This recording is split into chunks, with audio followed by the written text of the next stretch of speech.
ಯೇಸುವಿನ ಅಮೂಲ್ಯವಾದ ನಾಮದಲ್ಲಿ ನಿಮಗೆ ಶುಭವನ್ನು ಕೊಡ್ತೇನೆ. It's good to have fellowship together. ಒಟ್ಟಾಗಿ ಸೇರಿ ಬರುವುದು ಅನ್ಯೋನ್ಯತೆಯಲ್ಲಿರುವುದು ತುಂಬಾ ಸಂತೋಷ. And sadly we can't do that. ದುಃಖಕರವಾಗಿ ಅದು ಮಾಡಲಿಕ್ಕೆ ಆಗ್ತಿಲ್ಲ. But in the days to come, ಬರುವಂತ ದಿವಸಗಳಲ್ಲಿ God is going to do greater things. ನಾನು ನಂಬ್ತೇನೆ ಶ್ರೇಷ್ಠವಾದ ಕಾರ್ಯಗಳನ್ನು ದೇವರು ಮಾಡ್ತಾರೆ. God will do greater things. ದೇವರು ಖಂಡಿತ ಶ್ರೇಷ್ಠವಾದ ಕಾರ್ಯಗಳನ್ನು ಮಾಡ್ತಾರೆ. So let us pray. ನಾವು ಪ್ರಾರ್ಥನೆ ಮಾಡೋಣ.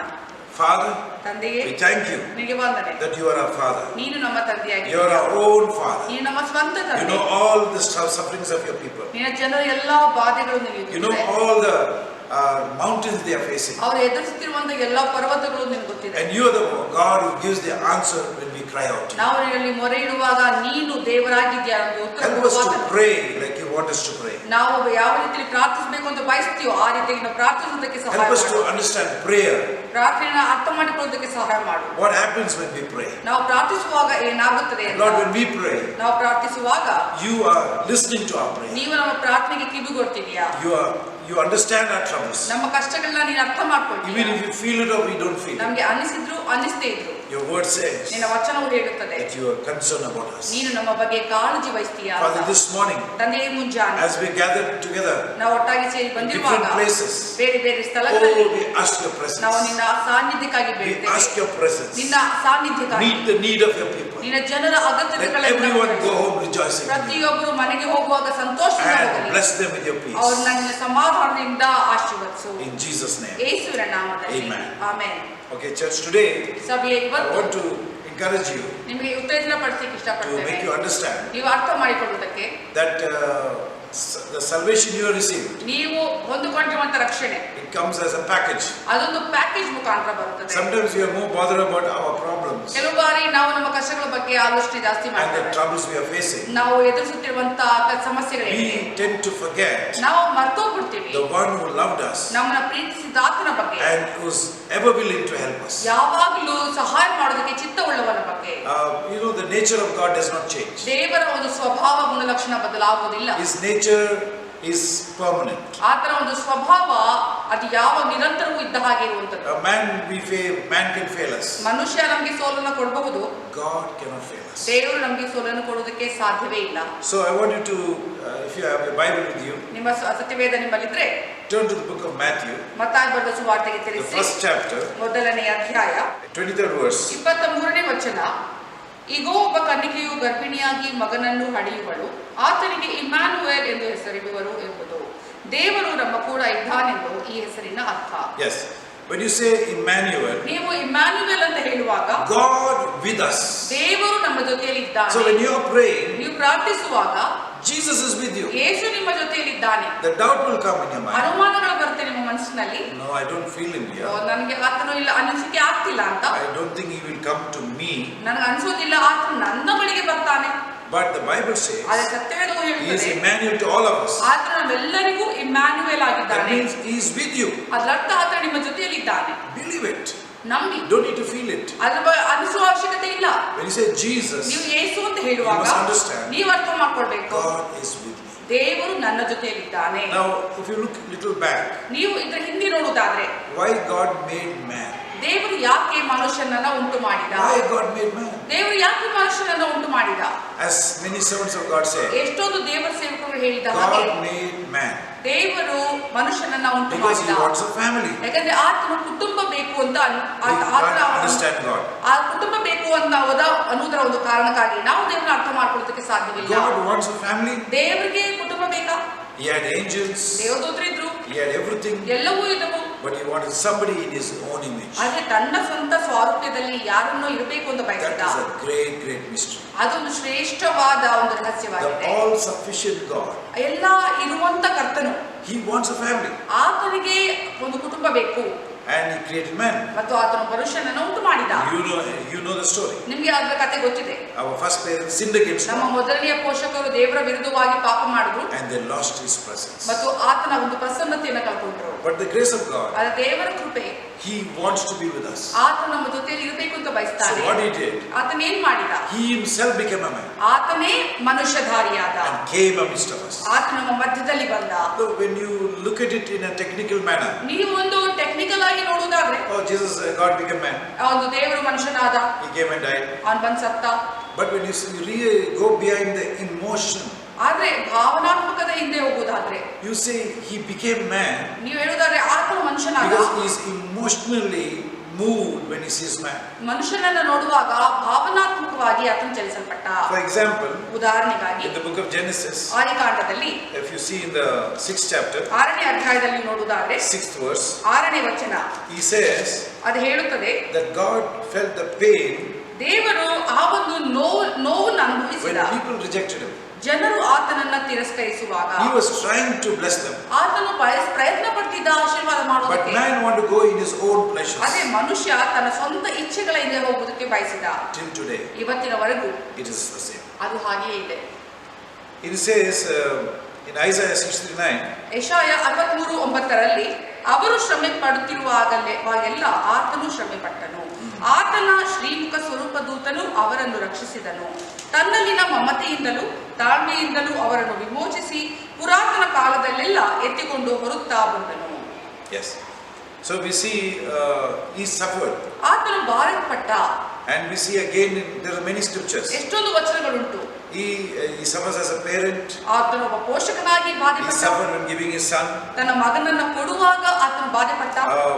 God is gone through lots of suffering. ದೇವರು ಎಷ್ಟೊಂದು ಬಾಧೆಗಳ ಮೂಲಕ ಹಾದು ಹೋಗಿದ್ದಾನೆ. Whenever we disobey him ನಾವು ಯಾವಾಗೆಲ್ಲ ಆತನಿಗೆ ಅವಿಧೇಯರಾಗ್ತೀವಿ, and we do some things that are not pleasing to him, ಆತನಿಗೆ ಮೆಚ್ಚುಗೆ ಆಗದಿರುವಂತ ವಿಷಯಗಳನ್ನ ನಾವು ಮಾಡುವಾಗ he is so close to us. ಆತನು ನಮ್ಮ ಅಷ್ಟು ಸಮೀಪವಾಗಿದ್ದಾನೆ. We feel sad about it. ಆತನಿಗೆ ದುಃಖವಾಗುತ್ತದೆ ಅದನ್ನ ನೋಡಿ. God of the universe. ಒಂದು ಬ್ರಹ್ಮಾಂಡದ ದೇವರು. Return to 1 Peter 5:7. 1 ಪೇತ್ರ 5ನೇ ಅಧ್ಯಾಯ 7ನೇ ವಚನಕ್ಕೆ ತಿರುಗಿಸುವುದಾದ್ರೆ, He is so concerned about your suffering. ನಿಮ್ಮ ಒಂದು ಬಾಧೆಗಳ ಪರವಾಗಿ ಆತನು ಕಾಳಜಿ He is ವಹಿಸುತ್ತಾನೆ. not a God who is standing away from you and said, no, you suffer on your own. ದೇವರು ನಿಮ್ಮಿಂದ ದೂರ ನಿಂತುಕೊಂಡು ನಿನ್ನ ಕಷ್ಟದಲ್ಲಿ ನೀನು ಅನುಭವಿಸ್ತಾ ಇದೆಯಲ್ಲ ಅನುಭವಿಸುವಂತ ಬಿಟ್ಟು ಹೋಗೋದ ದೇವರಲ್ಲ. So here we see, ನಾವಿಲ್ಲಿ ನೋಡ್ತೇವೆ 5:7 ನಿಮ್ಮ ಚಿಂತೆಯನ್ನೆಲ್ಲ ಆತನ ಮೇಲೆ ಹಾಕಿರಿ, ಆತನು ನಿಮಗೋಸ್ಕರ ಚಿಂತಿಸುತ್ತಾನೆ. yes, cast all your cares upon him. ನಿಮ್ಮ ಎಲ್ಲಾ ಚಿಂತೆಗಳನ್ನ ಆತನ ಮೇಲೆ ಹಾಕಿರಿ. Do you know in the book of Deuteronomy 4:7 says, ಧರ್ಮೋಪದೇಶ ಕಾಂಡ 4ನೇ ಅಧ್ಯಾಯ 7ನೇ ವಚನದಲ್ಲಿ it ಹೇಳುತ್ತದೆ, says, who has a God like we do? ನಮ್ಮ ಬಳಿ ಇರುವಂತ ದೇವರ ಹಾಗೆ ಎಲ್ಲಿದ್ದಾನೆ? For any reason we can call upon. ಯಾವ ಕಾರಣಕ್ಕಾದ್ರೂ ನಾವು ಆತನಿಗೆ ಮೊರೆ ಇಡಬಹುದು. So we are seeing that God is not detached from you. ನಾವು ನೋಡ್ತೇವೆ ದೇವರು ನಮ್ಮಿಂದ ಬೇರ್ಪಡಿಸಿಕೊಂಡಿಲ್ಲ. He says he is Emmanuel. ಆತನು ಇಮ್ಯಾನ್ಯುಯಲ್ ಅಂತ ಹೇಳುವಾಗ He says he suffers for you. ಆತನು ನಿಮಗಾಗಿ ಬಾಧೆ ಪಡ್ತಿದ್ದಾನೆ. And you know the ultimate suffering he did for you was he came and died on the cross. ಅದು ಅತಿ ಒಂದು ಬಾಧೆ ಪಟ್ಟದ್ದು ಯಾವುದು ಅಂತಂದ್ರೆ ನಿನಗೋಸ್ಕರ ಆತನು ಬಂದು ಶಿಲುಬೆಯಲ್ಲಿ ಆ ಬಾಧೆನ ಹೊಂದಿಕೊಂಡಂತೆ ಅದು ಅತಿ ಬಾಧೆ And if ಆಗಿದೆ. you meditate on the cross, ನೀವು ಶಿಲುಬೆಯ ಮೇಲೆ ಧ್ಯಾನಿಸುವುದಾದ್ರೆ you will never be discouraged. ನೀವು ಎಂದಿಗೂ ನಿರಾಶೆ ಹೊಂದುವುದಿಲ್ಲ. I challenge you. ನಾನು ಸವಾಲಾಗ್ತೇನೆ, Meditate on the cross. ಒಂದು ಆ ಶಿಲುಬೆ ಬಗ್ಗೆ ಧ್ಯಾನಿಸಿ. You can suffer for people, ನೀವು ಜನರಿಗಾಗಿ ಬಾಧೆ ಪಡಬಹುದು, but would you give your life for somebody? ಆದ್ರೆ ನಿಮ್ಮ ಜೀವಿತವನ್ನ ಯಾರಿಗೋಸ್ಕರವಾದ್ರೂ ಕೊಡ್ಲಿಕ್ಕೆ ಸಾಧ್ಯವಾ? Think of it. ಆಲೋಚನೆ ಮಾಡಿ. Even those people you love very much, ನೀವು ಯಾರು ಎಷ್ಟೋ ಪ್ರೀತಿಸ್ತಿರಲ್ಲ ಅಷ್ಟು ಅತಿ ಪ್ರೀತಿನ ಮಾಡುವವರೆಗೂ ಕೂಡ would you give your life? ನಿಮ್ಮ ಜೀವಿತವನ್ನ ಅವ್ರಿಗಾಗಿ ಅರ್ಪಿಸ್ತೀರಾ? And if you know that you're going to suffer and cut into small pieces and then you're going to die, ನಿಮಗೆ ಗೊತ್ತಿರೋದಾದ್ರೆ ನೀವು ಬಾಧೆ ಒಳಪಡ್ತೀರಾ, ನಿಮ್ಮನ್ನ ತುಂಡು ತುಂಡಾಗಿ ಕತ್ತರಿಸ್ತಾರೆ ಮತ್ತು ಅಷ್ಟು ಆ ರೀತಿಯಾಗಿ ಅದಾದ್ಮೇಲೆ ನೀವು ಸಾಯ್ತೀರಾ ಅಂತ ಗೊತ್ತಾಗ್ಬಿಟ್ರೆ may take the next plane out of India, ಭಾರತದಿಂದ ಇನ್ನು ಮುಂದಿನ ಒಂದು ಪ್ಲೇನ್ ಎಲ್ಲಿ ಯಾವಾಗ ಅಂತಕ್ಕೆ ಹುಡುಕಲಿಕ್ಕೆ ಹೋಗ್ತೀರಾ? because nobody wants to suffer. ಯಾಕಂದ್ರೆ ಯಾರು ಇಷ್ಟಪಡೋದಿಲ್ಲ ಆ ರೀತಿಯಾಗಿ ಬಾಧೆ ಒಳಪಡೋದು. Jesus knew ಅದೇ ಯೇಸು ಗೊತ್ತಿತ್ತು how he is going to suffer for you, ನಿಮಗೋಸ್ಕರ ಯಾವ ರೀತಿಯಲ್ಲಿ ಆತನು ಬಾಧೆ ಪಡ್ತಾನೆ, the pain he is going to go through. ಯಾವ ನೋವಿನಲ್ಲಿ ಆತನು ಹಾದು ಹೋಗ್ತಾನೆ. He knew it. ಆತನಿಗೆ ಗೊತ್ತಿತ್ತು. Remember he told that woman at the well, ಜ್ಞಾಪಕ ಮಾಡ್ಕೊಳ್ಳಿ, ಆ ಬಾವಿಯ ಬಳಿಯಲ್ಲಿದ್ದ ಸ್ತ್ರೀಗೆ Everything ಹೇಳಿದ about her life. ಆಕೆ ಜೀವಿತದ ಬಗ್ಗೆ ಎಲ್ಲವನ್ನೂ ಹೇಳ್ದ. he knew everything going to happen to him, ಆತನಿಗೆ ಗೊತ್ತಿತ್ತು ಆತನ ಜೀವಿತದಲ್ಲಿ ಏನೆಲ್ಲ ಆಗುತ್ತೆ ಅಂತ. and he was suffering before he went there, ಆತನು ಅಲ್ಲಿ ಹೋಗೋದಕ್ಕಿಂತ ಮುಂಚೆನೇ ಬಾಧೆಗೊಳಪಟ್ಟ. but he did it ಅದೇ ಆತನು ಮಾಡಿದ, for you and for me. ನಿನಗಾಗಿ ನನಗಾಗಿ. And many times ಎಷ್ಟೋ ಬಾರಿ we are so caught up with our problems. ನಮ್ಮ ಸಮಸ್ಯೆಗಳಲ್ಲಿ ನಾವು ಸಿಗಾಕೊಂಡಿರ್ತೀವಿ. Oh, we don't have this, we don't have that, ಇದಿಲ್ಲ ಅದಿಲ್ಲ ಅಂತ. but we fail to realize ಆದ್ರೆ ನಾವು ಅರ್ಥ ಮಾಡ್ಕೊಳ್ಳೋದಕ್ಕೆ ಮರ್ತು ಬಿಡ್ತೇವೆ. the Jesus we serve, ನಾವು ಸೇವೆ ಮಾಡುವಂತ ಯೇಸು he loves you, ಆತ ನಿಮ್ಮನ್ನ ಪ್ರೀತಿಸ್ತಾನೆ, he loves me. ಆತ ನನ್ನ ಪ್ರೀತಿಸ್ತಾನೆ. And when he suffered on the cross, ಆತನ ಶಿಲುಬೆಯಲ್ಲಿ ಬಾಧೆ if you ಪಟ್ಟಾಗ are the only person to believe in him, ನೀನು ಒಬ್ಬನೇ ವ್ಯಕ್ತಿ ಆತಲೇ ನಂಬುವುದಕ್ಕೆ ಇರುವುದಾದ್ರೆ you would have had to go through the same pain for you. ಅದೇ ಒಂದು ನೋವಿನಿಂದ ಆತನ ಹಾದು ಹೋಗಲೇಬೇಕಾಯ್ತು. So we see that When Jesus suffered on the cross, ಯೇಸು ಶಿಲುಬೆಯಲ್ಲಿ ಬಾಧೆ sometimes ಪಟ್ಟಾಗ I just close my eyes and imagine. ಕೆಲವು ಬಾರಿ ನಾನು ಕಣ್ಣು ಮುಚ್ಚಿಕೊಂಡು ಆಲೋಚನೆ ಮಾಡ್ತೇನೆ. He's not an ordinary person. ಅದು ಸಾಧಾರಣ ವ್ಯಕ್ತಿ He's ಆಗಿರಲಿಲ್ಲ, not one of the angels. ಅಥವಾ ದೇವದೂತರಲ್ಲಿ ಒಬ್ಬನಾಗಿರಲಿಲ್ಲ, But he himself God. ಆತನೇ ಸ್ವತಃ ದೇವರು. You see, the Jews tried to kill him. ಯಹೂದಿಗಳು ಆತನ ಸಾಯಿಸಲಿಕ್ಕೆ ಪ್ರಯತ್ನ ಪಟ್ಟರು. You read in the 8th chapter and the 10th chapter of John. ಯೋಹಾನ 8ನೇ ಅಧ್ಯಾಯ 10ನೇ ಅಧ್ಯಾಯ ಓದೋದಾದ್ರೆ, And he tells them ಅವ್ರು ಹೇಳ್ತಾನೆ that he's the son of God. ಆತನೇ ದೇವರ ಮಗನು. And he says, before Abraham I am. ಅಬ್ರಹಾಮನಿಗಿಂತ ಮುಂಚೆ ನಾನಿದ್ದೆ ಅಂತ ಹೇಳ್ತಾನೆ. And they said, you're not even 50 years old. ನೀನು ಇನ್ನೂ 50 ವರ್ಷನೂ ಇಲ್ಲ. You mean to say before Abraham you... ನೀನು ಹೇಳ್ತಿದ್ಯಾ ಅಬ್ರಹಾಮನಿಗಿಂತ ಮುಂಚೆ ನೀನಿದ್ದೆ ಅಂತ? And they were mad at him. ಆ ಜನರು ಅವನ ಮೇಲೆ ಹುಚ್ಚರಾಗಿದ್ದರು. He was telling the truth. ಅವನು ಸತ್ಯ ಹೇಳ್ತಿದ್ದ, but they could not accept the truth. ಆದ್ರೆ ಆ ಸತ್ಯವನ್ನ ಒಪ್ಕೊಳ್ಳಿಕ್ಕೆ Just like today, ಇವತ್ತಿನ ಹಾಗೆ the word of God says God cares for you. ದೇವರ ವಚನವು ಹೇಳುತ್ತದೆ ದೇವರು ನಿಮಗಾಗಿ ಕಾಳಜಿ ವಹಿಸ್ತಾನೆ. But you are not willing to accept the truth. ಆದ್ರೆ ನೀವು ಆ ಸತ್ಯವನ್ನು ಒಪ್ಪಿಕೊಳ್ಳುವುದಕ್ಕೆ You are ಸಾಧ್ಯವಾಗ್ತಿಲ್ಲ. willing to go through self pity. ಒಂದು ಕನಿಕರದ ಎಡೆಗೆ ಹೋಗ್ಲಿಕ್ಕೆ ಪ್ರಯತ್ನ something ಪಡ್ತೀರಾ? goes wrong. ಏನಾದ್ರು ತಪ್ಪಾಗ್ಬಿಟ್ರೆ You're willing to say, oh, God doesn't love me. ಓ ದೇವರು ನನ್ನ ಪ್ರೀತಿಸಲ್ಲ ಅಂತ ಹೇಳ್ತೀರಾ? Why? ಯಾಕೆ? Our hearts are like that. ನಮ್ಮ ಹೃದಯಗಳು When ಹಾಗಿದೆ. we have a good time, we'll accept God's ಒಳ್ಳೆಯ way. ಸಮಯ ಇರುವಾಗ ದೇವರ ಮಾರ್ಗಗಳನ್ನ But when we're ಒಪ್ಪಿಕೊಳ್ಳುತ್ತೇವೆ. going through a hard time, ಕಠಿಣ ಸಮಯಗಳಲ್ಲಿ we reject God's way. ನಾವು ದೇವರ ಮಾರ್ಗಗಳನ್ನ Just like the ತಿರಸ್ಕರಿಸ್ತೇವೆ. Jews. ಯಹೂದಿಗಳು ಹೇಗೆ God ಮಾಡ್ತಾರೆ? gives us a different heart. ದೇವರು ನಮಗೆ ವಿಭಿನ್ನವಾದ A ಹೃದಯವನ್ನು heart ಕೊಟ್ಟಿದ್ದಾನೆ. that accepts His word. ಆತನ ವಚನವನ್ನು ಒಪ್ಪಿಕೊಳ್ಳುವಂತ A ಹೃದಯ. heart that believes His word in all type of weather. ಎಲ್ಲಾ ರೀತಿಯ ವಾತಾವರಣದಲ್ಲೂ ಆತನ ವಚನವನ್ನ ಒಪ್ಪಿಕೊಳ್ಳುವಂತ ಹೃದಯ. Whether it is good times ಅದು ಒಳ್ಳೆ ಸಮಯವಾಗಿರಲಿ or hard times, ಅಥವಾ ಕಠಿಣವಾದ God's word never ಸಮಯವಾಗಿರಲಿ fails. ದೇವರ ವಚನ ಎಂದಿಗೂ Jesus never ಸೋಲೋದಿಲ್ಲ. changes. ಯೇಸು ಎಂದಿಗೂ He says ಬದಲಾಗುವುದಿಲ್ಲ. He loves you. ಆತನು ನಿಮ್ಮನ್ನ ಪ್ರೀತಿಸ್ತಾನೆ ಅಂತ Even in ಹೇಳಿದ್ರೆ the hard times, He loves you. ಕಠಿಣವಾದ ಸಮಯಗಳಲ್ಲೂ ನಿಮ್ಮನ್ನ You have to stick ಪ್ರೀತಿಸ್ತಾನೆ. on. ಅದು ನೀವು You have ಹಿಡ್ಕೊಳ್ಬೇಕು. to hold on. ನೀವು ಆ ಹಿಡಿದುಕೊಳ್ಬೇಕು. You have to believe. ನೀವು ನಂಬಬೇಕು. He loves me. ಆತನನ್ನು But I can't understand why I'm going through ಅದು this. ನನಗೆ ಅರ್ಥ ಆಗ್ತಿಲ್ಲ, ನಾನು ಯಾಕೆ ಈ But ಸಂಗತಿಗಳಲ್ಲಿ in this also I will praise His ಆದ್ರೆ name. ಇದರಲ್ಲೂ ಕೂಡ ನಾನು ದೇವರನ್ನ In this also I will thank Him. ಇದರಲ್ಲೂ ಕೂಡ ದೇವರಿಗೆ ಕೃತಜ್ಞತೆ ಸಲ್ಲಿಸ್ತೇನೆ. And the devil cannot get an opportunity to defeat you. ಸೈತಾನಿಗೆ ಅವಕಾಶ ಸಿಗುವುದಿಲ್ಲ ನಿಮಗೆ ಸೋಲನ್ನ ಕೊಡ್ಲಿಕ್ಕೆ. So remember the word that says, ಆ ವಚನವನ್ನ ಜ್ಞಾಪಕ we ಮಾಡ್ಕೊಳ್ಳಿ. overcome Satan ನಾವು ಸೈತಾನನ ಮೇಲೆ ಜಯಿಸ್ತೇವೆ by the blood of the Lamb. ಒಂದು ಕುರಿಮರಿಯಾದ ಆತನ ರಕ್ತದ That is the ಮೂಲಕವಾಗಿ. first thing to overcome Satan. ಅದು ಮೊದಲನೆಯ ಸಂಗತಿಯಾಗಿದೆ ಸೈತಾನನ ಮೇಲೆ ಜಯ In ಹೊಂದಲಿಕ್ಕೆ. some translation they put we love not our lives. ಕೆಲವೊಂದು ಭಾಷಾಂತರಗಳಲ್ಲಿ ನಾವು ನಮ್ಮ ಜೀವಿತವನ್ನು ಪ್ರೀತಿಸಲಿಲ್ಲ ಅಂತ ಬರುತ್ತದೆ. That's first thing. ಅದು ಮೊದಲನೇ ಸಂಗತಿಯಾಗಿ That's ಹೇಳಲ್ಪಟ್ಟಿದೆ. absolutely wrong. ಅದು ಸಂಪೂರ್ಣ ತಪ್ಪು. Because you know when the blood was applied on the doorpost. ನಿಮ್ಗೆ ಗೊತ್ತಿರುವ ಹಾಗೆ ಬಾಗಿಲಿನ ಮೇಲೆ ರಕ್ತದ ಒಂದು ಮುದ್ರೆಯನ್ನು ಹಾಕಿದಾಗ of Exodus. ವಿಮೋಚನ ಕಾಂಡ 12ನೇ ಅಧ್ಯಾಯದಲ್ಲಿ ಹೇಳಿದ That ಹಾಗೆ blood overcame Satan. ಆ ರಕ್ತ ಸೈತಾನನ ಮೇಲೆ ಜಯಿಸಿತು. And later on they could give testimony what God did for them. ಅದಾದ್ಮೇಲೆ ಅವರು ದೇವರು ಮಾಡಿದ ಸಂಗತಿಗಳ ಬಗ್ಗೆ ಸಾಕ್ಷಿಗಳನ್ನ But ಕೊಡಲಿಕ್ಕೆ where they ಪ್ರಾರಂಭಿಸಿದ್ರು. failed, ಅದೇ ಅವ್ರು ಎಲ್ಲಿ ಸೋತೋದ್ರು? when they went through hard times, ಕಠಿಣವಾದ ಸಮಯಗಳಲ್ಲಿ ಹಾದು they forgot about the one who gave His blood for them.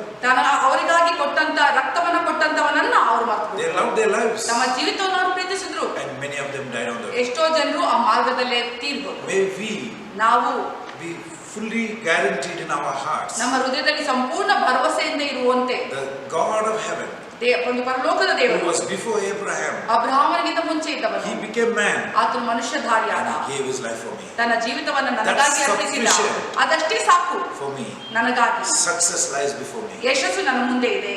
Yes, when you look, you find only defeat. ಹೌದು, ನಾವು ನೋಡುವಾಗ ಬರೀ ಸೋಲನ್ನ ನೋಡ್ತೀವಿ. You look, there's no breakthrough. ನಾವು ನೋಡುವಾಗ ಯಾವ ಬಿಡುಗಡೆಯ ತಿರುವು You ಕಾಣಿಸೋಲ್ಲ. pray, there's no answer. ಪ್ರಾರ್ಥನೆ ಮಾಡಿದಾಗ ಉತ್ತರ ಕಾಣಿಸೋಲ್ಲ.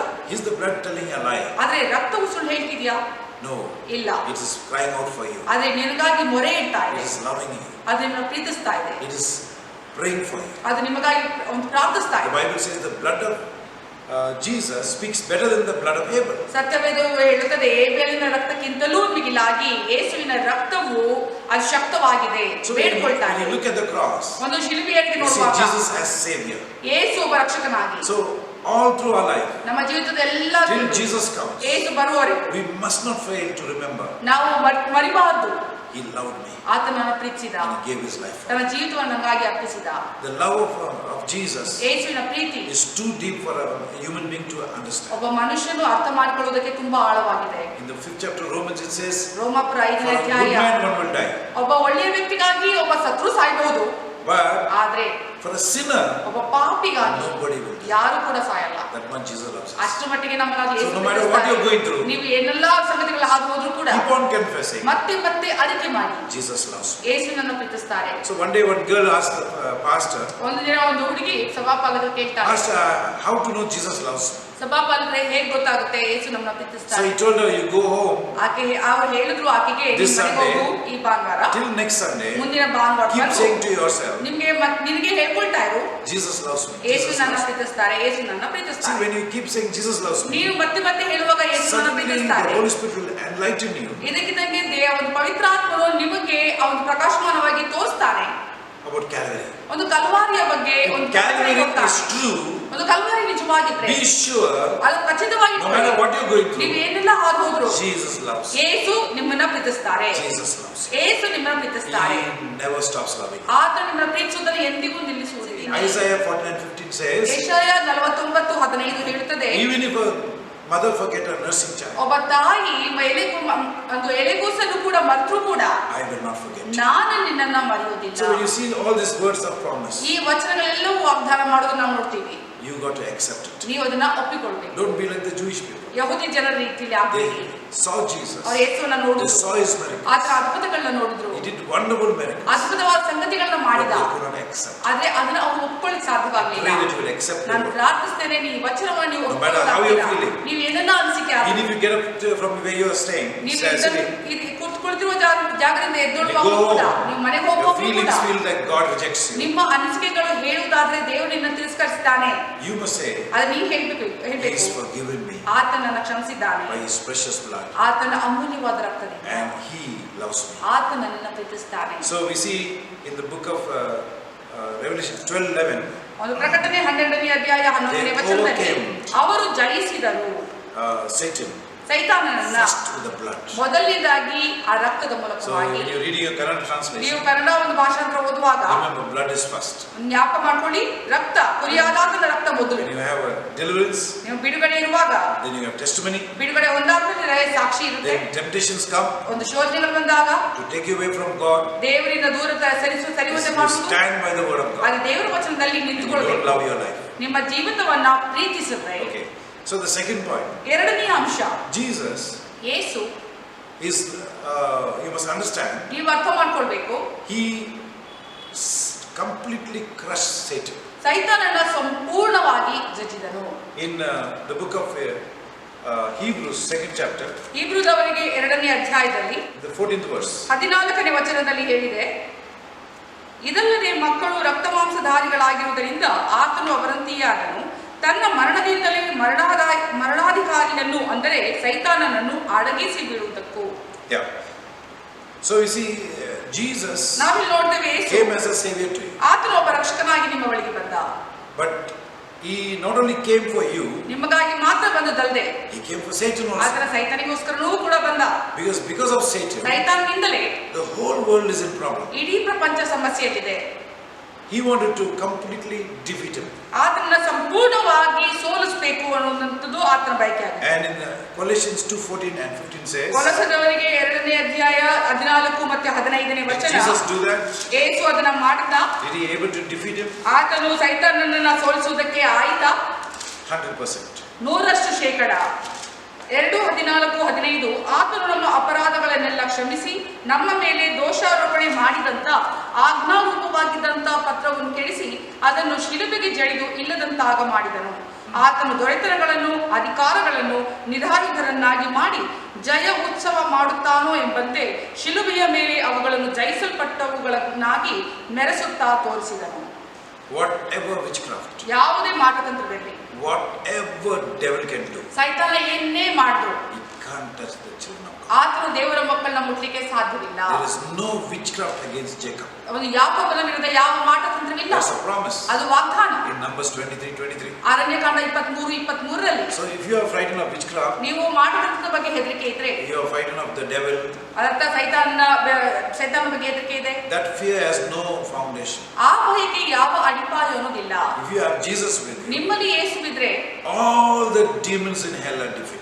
ನರಕದ ಎಲ್ಲಾ ದುರಾತ್ಮಗಳು ಸೋತು ಹೋಗಿವೆ. Not only the demons, ಬರೀ ದುರಾತ್ಮಗಳು even ಮಾತ್ರವಲ್ಲ, Satan himself is defeated. ಸೈತಾನನೇ ಸ್ವತಃ ಸೋತು ಹೋಗಿದ್ದಾನೆ. ಕೇಳಿಸ್ಕೊಳ್ತಾನೆ. When he hears the name of Jesus, ಯೇಸುವಿನ ನಾಮವನ್ನು ಕೇಳಿಸಿಕೊಳ್ಳುವಾಗ he trembles. ಆತನ ನಡುತ್ತಾನೆ. He trembles ಆತನ ನಡುತ್ತಾನೆ. because Jesus, he remembers, has crushed his head. ಯಾಕಂದ್ರೆ ಯೇಸು ಆತನ ತಲೆಯನ್ನು ಜಜ್ಜಿದ, ಅದನ್ನ ಆತನ ನೆನೆಸ್ಕೊಳ್ತಾನೆ. Jesus has won total victory over sin. ಯೇಸು ಸಂಪೂರ್ಣ ಜಯವನ್ನು ಹೊಂದಿಕೊಂಡ ಸೈತಾನನ ಮೇಲೆ. And you may ask questions like, ನೀವು ಪ್ರಶ್ನೆಗಳನ್ನ ಕೇಳಬಹುದು. why is the devil still around? ಆದ್ರೆ ಯಾಕೆ ಹಾಗಾದ್ರೆ ಸೈತಾನ ಇನ್ನು ಓಡಾಡ್ಕೊಂಡಿದ್ದಾನೆ? See, God in his great wisdom, ದೇವರು ತನ್ನ ಎಲ್ಲಾ ಶ್ರೇಷ್ಠವಾದ He knows the ಜ್ಞಾನದಲ್ಲಿ time ಆತನಿಗೆ ಗೊತ್ತು ಸಮಯ ಯಾವುದು when ಅಂತ. to put him away. ಯಾವಾಗ ಆತನನ್ನ ಹೊರ If you read ಹಾಕಬೇಕು. the 12th chapter of Revelations, ಪ್ರಕಟಣೆಯ 12ನೇ ಅಧ್ಯಾಯದಲ್ಲಿ ಓದುವುದಾದ್ರೆ, you remember the book of Revelation written by God himself. ಪ್ರಕಟಣೆಯ ಪುಸ್ತಕವು ದೇವರಿಂದಲೇ ಬರೆಯಲ್ಪಟ್ಟದ್ದನ್ನ ಜ್ಞಾಪಕ ಮಾಡ್ಕೊಳ್ಳಿ. And God shows he is totally in control of Revelation. ದೇವರು ಸಂಪೂರ್ಣ ಹತೋಟಿಯಲ್ಲಿಟ್ಟಿದ್ದಾನೆ ಅನ್ನೋದನ್ನ ಪ್ರಕಟಣೆಯಲ್ಲಿ In the 17th verse it says, 17ನೇ ವಚನದಲ್ಲಿ ಹೇಳುತ್ತದೆ, and the dragon was angry with the woman, ಆ ಘಟಸರ್ಪವು ಸ್ತ್ರೀಯ ಮೇಲೆ ಕೋಪಿಸಿಕೊಂಡು and he went to make war ಆತನು ಯುದ್ಧ ಮಾಡೋದಕ್ಕೆ ಹೋದನು with the saints. ಆ ಸಂತರ ವಿರುದ್ಧವಾಗಿ. So we see that God has allowed, ನಾವು ನೋಡ್ತೇವೆ ದೇವರು ಅನುಮತಿಸಿದ. however he comes against the church, ಎಷ್ಟು ಮಟ್ಟಿಗೆ ಸೈತಾನನು ಸಭೆ ವಿರುದ್ಧವಾಗಿ ಬಂದ್ರು, Satan cannot prevail against the church. ಸೈತಾನನು ಒಂದು ಸಭೆಯ ವಿರುದ್ಧವಾಗಿ ಜಯಿಸಲಿಕ್ಕೆ ಸಾಧ್ಯವೇ ಇಲ್ಲ. You know, when Jesus was teaching this in the 16th chapter of Matthew to his disciples, ಮತ್ತಾಯನ ಸುವಾರ್ತೆ 16ನೇ ಅಧ್ಯಾಯದಲ್ಲಿ ಯೇಸು ತನ್ನ you ಶಿಷ್ಯರಿಗೆ can ಹೇಳಿಕೊಡುವಾಗ, Google the gates of hell. ನೀವು ನರಕದ ಬಾಗಿಲ ಬಗ್ಗೆ ನೀವು ಅಲ್ಲಿ ಗೂಗಲ್ ಅಲ್ಲಿ ಹಾಕಿ It ನೋಡಬಹುದು. is literally a place in those days. ಇದು ಒಂದು ಸ್ಥಳವೇ ಆಗಿತ್ತು. ಆ It was a cave. ಜಾಗದಲ್ಲಿ ಅದೊಂದು ಗುಹೆಯ ರೀತಿಯಲ್ಲಿತ್ತು. And in that cave, ಆ ಗುಹೆಯಲ್ಲಿ they used to believe Satan used to come through that passage. ಆ ಸೈತಾನನು It's a tunnel. ಆ ಗುಹೆಯ ಮೂಲಕ ಕಾಲುವೆಯ ಮೂಲಕವಾಗಿ ಬರ್ತಿದ್ದ, ಹಾದು ಹೋಗ್ತಿದ್ದ ಅನ್ನೋದು ಒಂದು ನಂಬಿಕೆ ಇತ್ತು. People never used to go near that place. ಜನರು ಆ ಸ್ಥಳದ ಪಕ್ಕದಲ್ಲಿ ಹೋಗಿ ಸುಳಿತಿರ್ಲಿಲ್ಲ. It was a very demonic place. ಅದೊಂದು ಪೈಶಾಚಿಕತನದ ಒಂದು ದುರಾತ್ಮದ Lots of ಒಂದು rituals used to take place. ಪ್ರಸಂಗ ಇರುವಂತ ಒಂದು ಜಾಗವಾಗಿತ್ತು. ತುಂಬಾ ಒಂದು ಕೆಟ್ಟ ಸಂಪ್ರದಾಯಗಳು ನಡೆಯುವಂತ ಸ್ಥಳವಾಗಿತ್ತು. Maybe human sacrifice also. ಅದು ಮನುಷ್ಯನ ಬಲಿ ಕೊಡುವಂತದ್ದು ಕೂಡ And ಆಗಿರ್ಬೋದೇನೋ. all types of sins. ಎಲ್ಲಾ ರೀತಿಯಾದ ಪಾಪ ಕೃತ್ಯಗಳು. So nobody will go that side. ಯಾರು ಕೂಡ ಆ ಸ್ಥಳದಲ್ಲಿ Only ಸುಳಿತಿರ್ಲಿಲ್ಲ. those sinners will go there. ಯಾವ ಜನರು ಪಾಪಿಗಳಾಗಿದ್ರು ಅವ್ರು ಮಾತ್ರ ಹೋಗ್ತಿದ್ರು. ಯಾರು ಸೈತಾನನ್ನ ಆರಾಧಿಸ್ತಿದ್ರು ಅವ್ರುಗಳು ಮಾತ್ರ. Jesus detoured from his place and came near that place. ಯೇಸು ತನ್ನ ಜಾಗವನ್ನು ಬಿಟ್ಟು ಆ ಸ್ಥಳದೆಡೆಗೆ ಬಂದು ನಿಂತ್ಕೊಂಡು, And if we think Satan is standing near the entrance like this way, ಒಂದು ನಾವು ಅನ್ಕೊಳ್ಬಹುದು ಆ ಒಂದು ಪ್ರವೇಶ ದ್ವಾರದ ಮುಂದೆ ಸೈತಾನ್ ನಿಂತ್ಕೊಂಡಿದ್ದಾನೆ. and Jesus is telling disciples ಯೇಸು ಶಿಷ್ಯರಿಗೆ ಹೇಳ್ತಿದ್ದಾನೆ quite loudly, ಜೋರಾಗಿ. he said, ಆತನು ಹೇಳ್ತಾನೆ, the gates of hell ನರಕದ ಬಾಗಿಲುಗಳು shall not prevail ಅದು ಜಯಿಸುವುದಿಲ್ಲ against the church. ಸಭೆಯ ವಿರುದ್ಧವಾಗಿ. What is the church? ಸಭೆ ಯಾವುದಾಗಿದೆ? All of us. ನಾವೆಲ್ಲರೂ ಸೇರಿದ When ಸಭೆ. we are loving Jesus, ನಾವು ಯೇಸುವನ್ನು ಪ್ರೀತಿಸುವಾಗ, forgiving one another, ಒಬ್ಬನೊಬ್ಬನ standing ಕ್ಷಮಿಸುವಾಗ, together with one another, ಒಬ್ಬರಿಗೋಸ್ಕರ ಒಬ್ಬರು ನಿಂತ್ಕೊಳ್ಳುವಾಗ, Satan is totally defeated ಸೈತಾನನು ಸಂಪೂರ್ಣ ಸೋತೋಗಿದ್ದಾನೆ till today. ಇವತ್ತಿನವರೆಗೂ. So we see Jesus came, ನಾವು ನೋಡ್ತೇವೆ not ಯೇಸು only ಬಂದು for you, ನಿನಗೋಸ್ಕರ ಮಾತ್ರವಲ್ಲ, he came also for Satan. ಸೈತಾನಿಗೋಸ್ಕರವೂ ಕೂಡ ಬಂದ.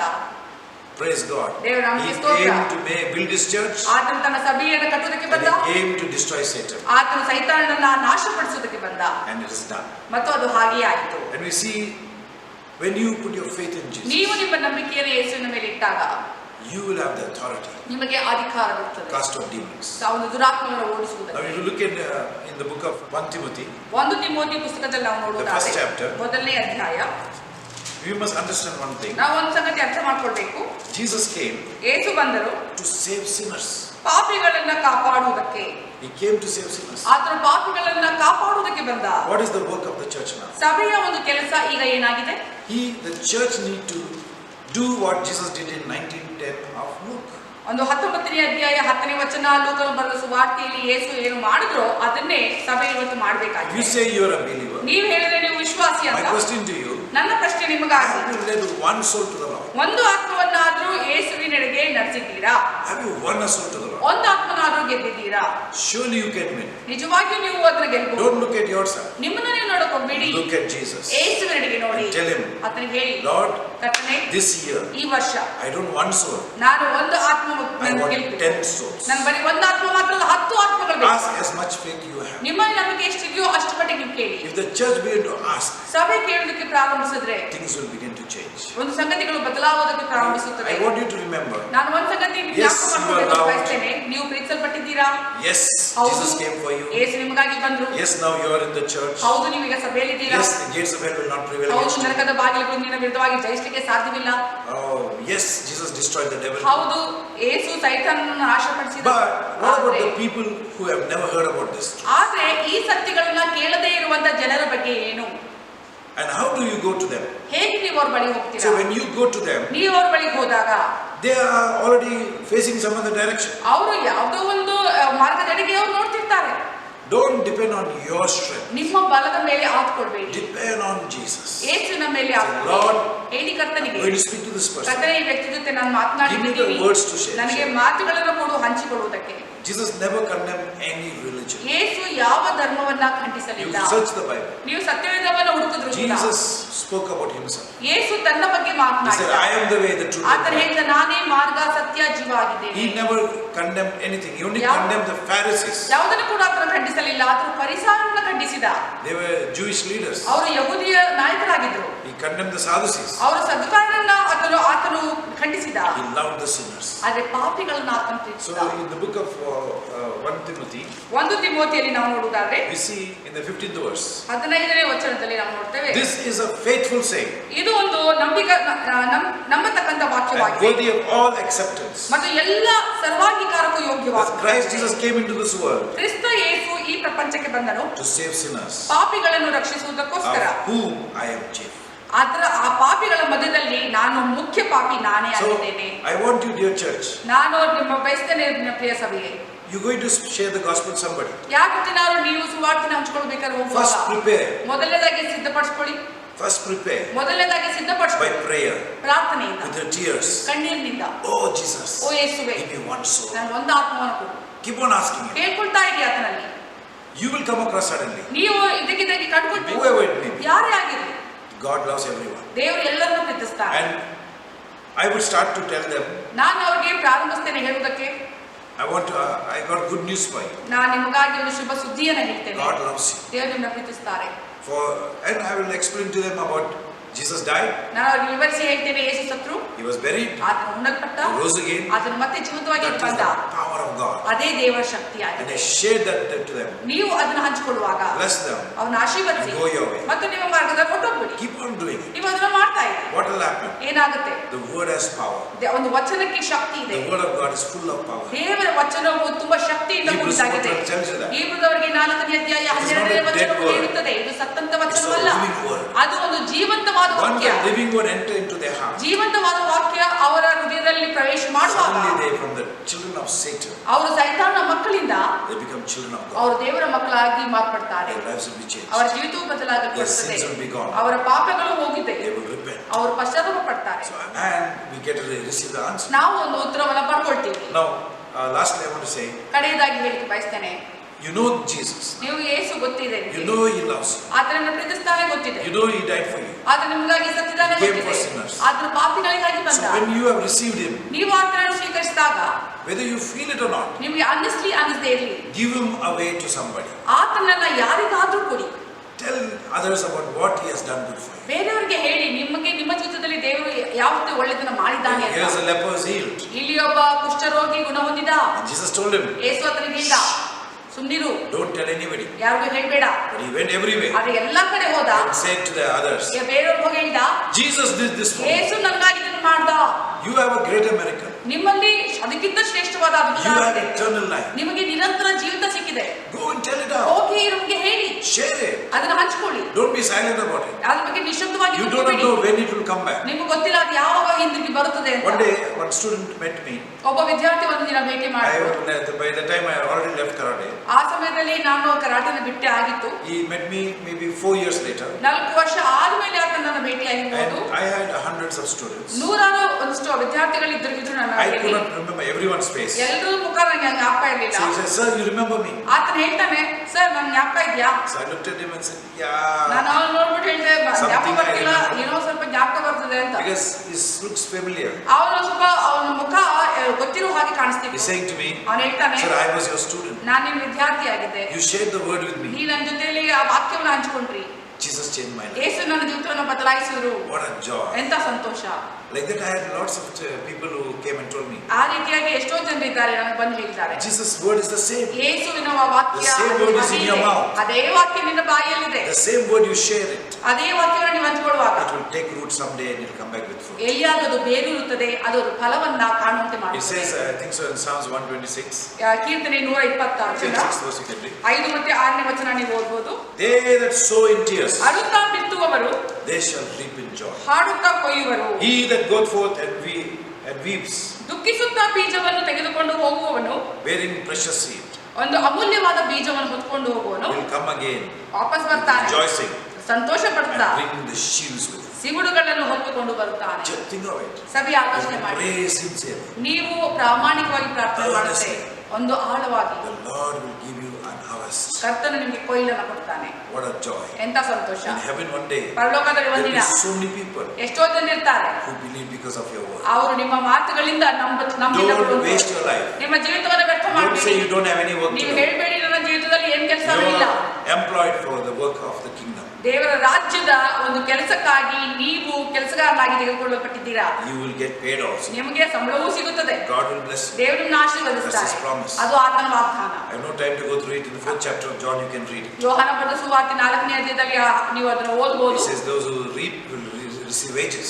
ಯಾರು ಅದನ್ನ ಕೊಯ್ಲನ್ನು ಹೊಂದ್ಕೊಳ್ತಾರೋ ಅವ್ರಿಗೆ ಸಂಬಳವೂ ಕೂಡ Just ಪಡ್ಕೊಳ್ತಾರೆ. don't pray for the harvest. ಬರೀ ಆ ಒಂದು ಕೊಯ್ಲಿಗಾಗಿ ಮಾತ್ರ If ಪ್ರಾರ್ಥನೆ you are ಮಾಡಬೇಡಿ. able to cut the harvest, ನೀವು ಆ ಕೊಯ್ಲನ್ನ ಕತ್ತರಿಸುವುದಾದ್ರೆ He promised to pay your wages. ದೇವರು ಹೇಳ್ತಾನೆ ನಿಮಗೆ ಅದಕ್ಕೆ ತಕ್ಕಂತ ಸಂಬಳವನ್ನು ಕೂಡ ಕೊಡ್ತೀನಿ Go ಅಂತ. and win souls. ಹೋಗಿ ಆತ್ಮಗಳನ್ನ ಗೆಲ್ರಿ. So, church, the last thing I want to tell you. ಸಭೆಯ ಕಡೆಯದಾಗಿ ಹೇಳ್ತಿ ಬಯಸ್ತೇನೆ, When you become a believer, ನೀವು ವಿಶ್ವಾಸಿಯಾದಾಗ don't expect answers will come automatically. ಉತ್ತರಗಳು ಆಟೋಮ್ಯಾಟಿಕ್ ಆಗಿ ಬರುತ್ತೆ ಅಂತ ಅಪೇಕ್ಷಿಸಬೇಡ. Sometimes you pray, ಕೆಲವು ಬಾರಿ ಪ್ರಾರ್ಥಿಸ್ತೀರಾ, God will know how to answer you. ದೇವರಿಗೆ ಗೊತ್ತಿರ್ತದೆ ಯಾವ ರೀತಿ ಅದಕ್ಕೆ ಉತ್ತರ ಕೊಡ್ಬೇಕು. You don't know, you will want it in this direction. ನಿಮಗೆ ಈ ಮಾರ್ಗದೆಡೆಗೆ ಬರ್ಬೇಕು, ಉತ್ತರ ಬರ್ಬೇಕು ಅಂತ But ಹೇಳ್ಬೋದು. God has a way of blessing you in a different way. ಆದ್ರೆ ದೇವರಿಗೆ ಒಂದು ಯಾವ ರೀತಿ ಆಶೀರ್ವಾದ ಮಾಡಬೇಕು ಅನ್ನೋದು ಬೇರೆ ವಿಭಿನ್ನವಾಗಿರ್ಬಹುದು. So what you must do, ನೀವೇನ್ ಮಾಡ್ಬೇಕು? trust in the Lord with all your heart. ಕರ್ತನ ಮೇಲೆ ಸಂಪೂರ್ಣ ಭರವಸೆ Do what you have to do. ನೀವೇನ್ ಮಾಡ್ಬೇಕು ಅದನ್ನ ಮಾಡ್ತೀರಿ. And just trust Him like a child will trust a loving father. ಒಂದು ಮಗು ತನ್ನ ಒಂದು ಪ್ರೀತಿಯಾದ ತಂದೆಯಡಿಗೆ ಯಾವ ರೀತಿಯಲ್ಲಿ ಭರವಸೆಯಿಂದ ಇರ್ತದೋ ಆ ರೀತಿಯಲ್ಲಿ ಭರವಸೆಯಿಂದ In the ಇರಿ. 18th chapter of Luke, ಲೂಕನ ಬರೆದ ಸುವಾರ್ತೆ 18ನೇ it ಅಧ್ಯಾಯ says about a widow. ಅದು ಒಬ್ಬ ವಿಧವೆಯ ಬಗ್ಗೆ ಮಾತನಾಡುತ್ತೆ. She will come every day and meet this wicked judge. ಆಕೆ ಈ ಒಬ್ಬ ದುಷ್ಟನಾದ ನ್ಯಾಯಾಧೀಶನ ಬಳಿಗೆ ಬಂದು ಪ್ರತಿನಿತ್ಯ And it says ಬರ್ತಾಳೆ. he did not fear God. ಅಲ್ಲಿ ಹೇಳ್ತದೆ ಆ ವ್ಯಕ್ತಿ ದೇವರನ್ನ ಬಗ್ಗೆ ಭಯಪಡಲಿಲ್ಲ, Oh, he did not regard man. ಅಥವಾ ಮನುಷ್ಯನ ಬಗ್ಗೆ ಆತ ಆಲೋಚನೆಯೂ ಇರಲಿಲ್ಲ. That means ಅದರ ಅರ್ಥ you take MP's permission, MP's letter MP ಅವರ ಒಂದು ಪತ್ರನ ತಗೊಂಡ್ರೆ and show him. ಅವನು ತೋರಿಸಿದ್ರೆ, Sir, MP gave the letter. Sir MP ಅವರು ಪತ್ರ ಕಳಿಸಿದ್ದಾರೆ ಅಂತ. Dear judge, ಪ್ರಿಯ ನ್ಯಾಯಾಧೀಶ, you must help this person. ನೀವು ಈ ವ್ಯಕ್ತಿಗೆ ಸಹಾಯ ಮಾಡಲೇಬೇಕು What do you ಅಂತ do? ಪತ್ರ ಇದ್ರೆ ನೀವೇನ್ ಮಾಡ್ತೀರಾ? You throw the letter. ಅವನ ಆ ಪತ್ರನ ಎಷ್ಟು ಬಿಡ್ತಿಲ್ಲ. Didn't regard man. ಆ ಮನುಷ್ಯನ ಬಗ್ಗೆಯೂ ಕೂಡ ಅವ ಹೇಳನ ಮಾಡ್ತಿಲ್ಲ. He was so corrupt judge. ಅಷ್ಟು ಒಂದು ಭ್ರಷ್ಟಾಚಾರವುಳ್ಳಂತ ಒಬ್ಬ ನ್ಯಾಯಾಧೀಶ. what happened? ಅದೆಲ್ಲ ಏನಾಯ್ತು? This woman, ಈ ಒಬ್ಬ ಸ್ತ್ರೀ he'll just go and wait at his, go and meet him. ಹೋಗಿ ಆಕೆ ಆತನನ್ನ ಭೇಟಿ ಮಾಡ್ತಿತ್ತು. One day, ಒಂದಿನ, 2 ಎರಡು days, ದಿನ ಆಯ್ತು, 3 ದಿನ suddenly he ಆಯ್ತು. got very mad. ಇದಕ್ಕಿದ್ದಾಗ ಅವ್ನು ಹುಚ್ಚನಂತಾಯ್ತು. When he's going to the market also the lady is standing. Market ಹತ್ರ ಹೋದ್ರು ಕೂಡ ಆ ಸ್ತ್ರೀ ಅಲ್ಲಿ ನಿಂತಿದ್ದಾಳೆ. When he's getting down from the car, he's standing. ಕಾರಿನ ಹೊರಗಡೆ ಇಳಿದ ತಕ್ಷಣ ಅಲ್ಲಿ ಮುಂದೆ When ನಿಂತಿರ್ತಾಳೆ. he's going to leave his children at the school, that lady is near the ನಮ್ಮ school. ಮಕ್ಕಳನ್ನ ಶಾಲೆಗೆ ಬಿಡಕ್ ಹೋಗ್ತಾಳೆ, ಅಲ್ಲಿ ಬಿಡಕ್ ಹೋದಾಗ್ಲೂ ಕೂಡ ಅಲ್ಲೇ ಇರ್ತಾಳೆ. Exaggerating. ಸ್ವಲ್ಪ ಒಂದು ದೊಡ್ಡದಾಗಿ ನಾಟಕವಾಗಿ But ಹೇಳ್ತೀನಿ. always he sees this lady. ಯಾವಾಗ್ಲೂ ಈ She's ಸ್ತ್ರೀಯನ್ನು ನೋಡ್ತಾಳೆ. not even saying anything. ಆಕೆ ಏನು ಹೇಳ್ತಿಲ್ಲ. Just, please help me. ದಯವಿಟ್ಟು ಸಹಾಯ ಮಾಡು ಅಂತಾಳೆ. So first time he ignored. ಮೊದಲನೇ ಬಾರಿ But ಕಡೆಗಣಿಸ್ತಾಳೆ. then he says, ಅದಾದ್ಮೇಲೆ when he's sitting in the hotel, hotel from the ಕುತ್ಕೊಂಡಿರ್ಬೇಕಾದ್ರೆ window he can see. ಕಿಟಕಿಯಿಂದ ನೋಡ್ತಾನೆ ಆಕೆಯನ್ನು.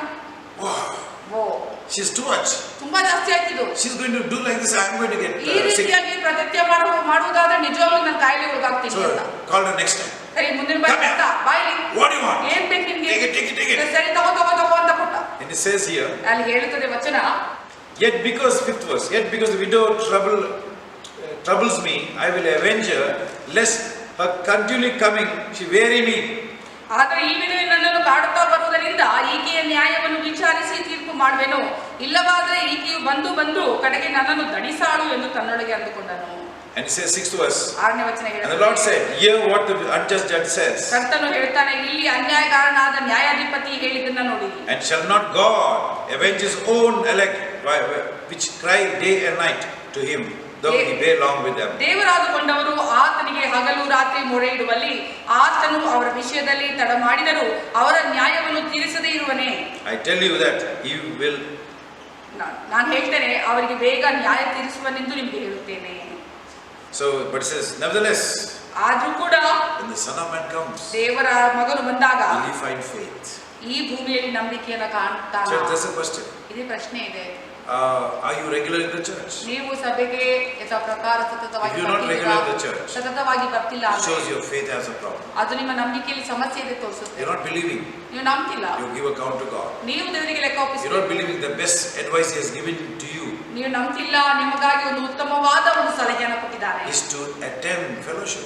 ಒಂದು ಅನ್ಯೋನ್ಯತೆಯಲ್ಲಿ ಭಾಗವಹಿಸುವುದರ ಬಗ್ಗೆ. Don't miss it. ಅದನ್ನ ಒಂದು ತಪ್ಪಿಸ್ಕೊಳ್ಬೇಡಿ. If somebody hurt you in the church, ಯಾರು ಸಭೆಯಲ್ಲಿ ನೀವು ಉಂಟು ಮಾಡಿದ್ರೆ forgive them. ಅವನ ಕ್ಷಮಿಸಿ, Pray for them. ಅವ್ರಿಗಾಗಿ ಪ್ರಾರ್ಥಿಸಿ.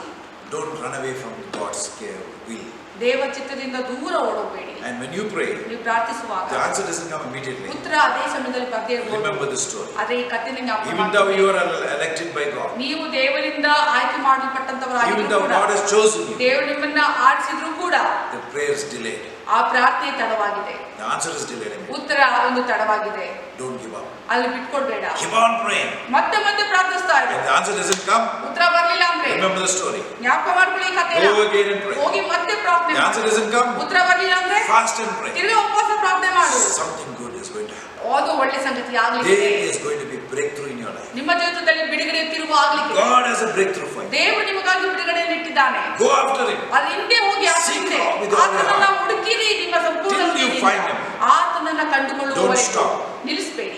100%. 100% If the judge could do that for who does not, fear God, as not a good man, ದೇವರನ್ನ ಭಯಪಡದೇ ಇರುವಂತವನು, ಒಬ್ಬ ಒಳ್ಳೆಯ ವ್ಯಕ್ತಿಯೂ ಆಗಿಲ್ಲದೆ ಇರುವಂತ ಅನ್ಯಾಯಗಾರನ ನ್ಯಾಯಾಧೀಶ ಮಾಡ್ಬೇಕಾದ್ರೆ how much more ಎಷ್ಟು ಮಟ್ಟಿಗೆ the Father will do for you. ತಂದೆಯಾದ ದೇವರು ನಿಮಗಾಗಿ ಮಾಡ್ತಾನೆ. Pray. ಪ್ರಾರ್ಥಿಸಿ, Seek His face. ಆತನ ಮುಖಭಾವವನ್ನು ಹುಡುಕಿರಿ Be blessed. ಮತ್ತು ಆಶೀರ್ವಾದ ಹೊಂದ್ಕೊಳ್ಳಿ. Amen. Amen. Shall we pray? ಪ್ರಾರ್ಥನೆ ಮಾಡೋಣ. Jesus, ಯೇಸುವೇ, Lord, we thank you for this time. ಕರ್ತನೇ ಸಮಯಕ್ಕಾಗಿ I ಬಂದರೆ pray for everyone's faith who may be sagging down. ಯಾರ್ದೆಲ್ಲ ಒಂದು ನಂಬಿಕೆಯು ಕುಗ್ಗಿ ಹೋಗಿದೆ, ಅದು ಅವ್ರಿಗೆಲ್ಲರಿಗಾಗಿ ನಾನು ಪ್ರಾರ್ಥಿಸ್ತೇನೆ. Fire them up, Lord. ಅವ್ರನ್ನ ಒಂದು ಬೆಂಕಿಯ ಪಾತ್ರೆಯಲ್ಲಿ Let them ಮಾಡು. know. ಅವ್ರಿಗೆ ಗೊತ್ತಾಗ್ಲಿ You are more kinder than the judge. ಒಂದು ಆ ಅನ್ಯಾಯಗಾರದ ನ್ಯಾಯಾಧೀಶರಿಗಿಂತಲೂ ಕೂಡ You are ಕರುಣೆ more ತೋರಿರಿ. loving God than anybody else. ಎಲ್ಲರಿಗಿಂತಲೂ ಮಿಗಿಲಾಗಿ You ನೀನು know ಪ್ರೀತಿಸುವವನು. the pain and the trouble and the struggles each one of us have. ನೋವು, ಸಮಸ್ಯೆ, ಕಠಿಣವಾದ ಸಂಗತಿಗಳಲ್ಲಿ ನಾವೆಲ್ಲವನ್ನು ನೀನು ಅರ್ಥ You ಮಾಡಿಕೊಳ್ಳುವಂತ came for us, Lord. ನೀನು ನಮಗಾಗಿ ಬಂದೆ ಕರ್ತನೆ. We were not on the way for you. ನಿನ್ನೆಡೆಗೆ ನಾವು ಇರ್ಲಿಲ್ಲ ಕರ್ತನೆ. You never came to do something else and then you helped us.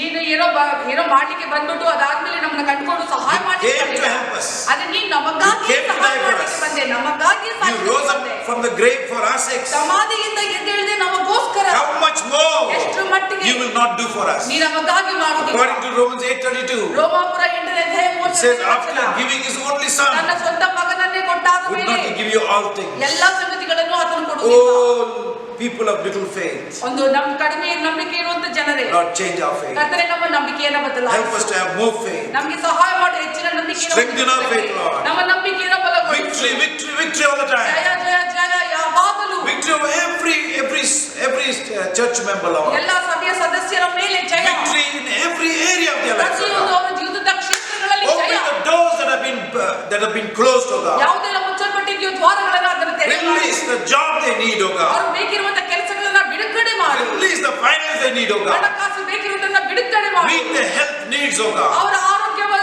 ಒಂದು ಸ್ಥಿತಿಗಳನ್ನ You ಸುಧಾರಣೆ have ಮಾಡು. already paid for it on the cross. ಕರ್ತನೇ, ನೀನು ಆಗಲೇ ಶಿಲುಬೆಯಲ್ಲಿ ಎಲ್ಲದಕ್ಕಾಗಿ ಬೆಲೆ So we ಕೊಟ್ಟಿದ್ದೀಯ. all agree, Lord. ನಾವೆಲ್ಲರೂ ಒಪ್ಕೊಳ್ತೇವೆ. We pray for those who are sick in our church, ಯಾರೆಲ್ಲ Lord. ಕಾಯಿಲೆಯಿಂದ ಇದ್ದಾರೆ ಸಭೆಯಲ್ಲಿ ಅವರಿಗೋಸ್ಕರ Lord, ಪ್ರಾರ್ಥಿಸ್ತೇವೆ. we know their names ಅವರ ಹೆಸರುಗಳು ನಮ್ಗೆ ಗೊತ್ತಿದೆ. and we ask you for ನಾವು them. ಕೇಳ್ಕೊಳ್ತೇವೆ ಕರ್ತನೆ, Pour your spirit upon ನಿನ್ನ them. ಆತ್ಮವನ್ನು ಅವರ ಮೇಲೆ Let the healing begin now. ನಿನ್ನ ಸ್ವಸ್ಥತೆಯು ಈಗ We ಪ್ರಾರಂಭವಾಗಿದೆ. pray especially for Solomon. ವಿಶೇಷವಾಗಿ ಸೊಲೊಮೋನಗಾಗಿ Lord, let your spirit pour upon him ನಿನ್ನ now. ಆತ್ಮವರ ಮೇಲೆ ಸುರಿಸಲ್ಪಡಲಿ. Let the anointing come upon ನಿನ್ನ him ಅಭಿಷೇಕ ಆತನ ಮೇಲೆ ಬರಲಿ and heal him. ಮತ್ತು ಗುಣಪಡಿಸಿ Heal him, Lord. That is your will. ಅದು ನಿನ್ನ ಚಿತ್ತವಾಗಿದೆ. Help us to continue to pray. ನಮಗೆ ಸಹಾಯ ಮಾಡು Till the ಪ್ರಾರ್ಥನೆ answer comes. ಆ ಉತ್ತರ ಬರುವವರೆಗೂ We declare him healed. ನಾವು ಘೋಷಿಸುತ್ತೇವೆ We declare he shall live and not die. ನಾವು ಘೋಷಿಸಿ ಹೇಳ್ತೇವೆ ಆತನ ಸಾಯುವುದಿಲ್ಲ And declare the works of God. ನಾವು ಮತ್ತು ಆತನ ಕರ್ತನ ಕಾರ್ಯಗಳನ್ನು ಪ್ರಚಾರ Father, when it's looking hopeless condition, ಒಂದು ನಿರೀಕ್ಷೆ ಇಲ್ಲದ ಒಂದು ಸ್ಥಿತಿಯಲ್ಲಿ ನಾವು ಕಾಣುವ we are looking at the God who is the master of hopeless conditions. ಕರ್ತನೆ ಒಂದು ನಿರೀಕ್ಷೆ ಇಲ್ಲದ ಒಂದು ಪರಿಸ್ಥಿತಿಗಳಲ್ಲೂ ಕೂಡ ಅದೆಲ್ಲವನ್ನು ಜಯಿಸುವಂತ ಕರ್ತನಿಗೆ ನಾವು ನೋಡ್ತಾ When you give life, nobody can stay ನೀವು alive. ಜೀವವನ್ನು ಕೊಡುವಾಗ ಯಾರು ಕೂಡ ಅದನ್ನು ತೆಗೆದು ಹಾಕುವುದಕ್ಕೆ So we ಸಾಧ್ಯವಿಲ್ಲ. ask for life ನಾವು ಕೇಳ್ಕೊಳ್ತೇವೆ ಆ ಜೀವಕ್ಕಾಗಿ. for Solomon. ಸೊಲೊಮೋನ್ಗಾಗಿ. Give him one more chance, Lord. ಒಂದೊಂದು ಅವಕಾಶವನ್ನು Please forgive, Lord. ದಯವಿಟ್ಟು ಕ್ಷಮಿಸು. Forgive our unbelief also, ನಮ್ಮ ಅಪನಂಬಿಕೆಗೂ ಕ್ಷಮಿಸು. and have mercy on us, ನಮ್ಮ Lord. ಮೇಲೆ ಕರುಣಿಸು. Thank you for your love. ನಿನ್ನ ಪ್ರೀತಿಗಾಗಿ Thank you for the greatness you are, Jesus. ಕರ್ತನೇ ನಿನ್ನ ಶ್ರೇಷ್ಠತೆಗಾಗಿ ವಂದನೆ. We fix our eyes on you. ನಮ್ಮ ಕಣ್ಣುಗಳನ್ನು ನಿನ್ನ ಮೇಲೆ In your ದೃಷ್ಟಿಸುತ್ತೇವೆ. matchless name we pray. ನಿನ್ನ ಸರಿಸಾಟಿ ಇಲ್ಲದ ನಾಮದಲ್ಲಿ ಕೇಳ್ತೇವೆ. Amen. Amen. God bless you, church. ದೇವರು ನಿಮ್ಮನ್ನು ಆಶೀರ್ವದಿಸಲಿ ಸಭೆ. So we will continue this maybe 1 or 2 more Sundays. ಇನ್ನು 1 ಅಥವಾ 2 ಭಾನುವಾರಗಳು ಇದೇ ರೀತಿಯಾಗಿ ಮುಂದುವರಿಯುವಂತ And ಸಾಧ್ಯತೆ please ಇದೆ. take note about the announcements. ಮತ್ತು ಪ್ರಕಟಣೆಗಳ ಬಗ್ಗೆ ನೀವು ಯಾವಾಗಲೂ ಗಮನ ಹರಿಸಿ ಅಂತ And we will ಕೇಳ್ತೇನೆ. continue studying the book of Romans as when it becomes more convenient. ಮತ್ತು ತುಂಬಾ ಒಂದು ಕನ್ವೀನಿಯಂಟ್ ಆದಾಗ ರೋಮಾಪುರದ ಅಧ್ಯಯನ ಕೂಡ ನಾವು ಮಾಡಲಿಕ್ಕಿದ್ದೇವೆ. God bless you. ದೇವರು ನಿಮ್ಮನ್ನು ಆಶೀರ್ವದಿಸಲಿ. Amen.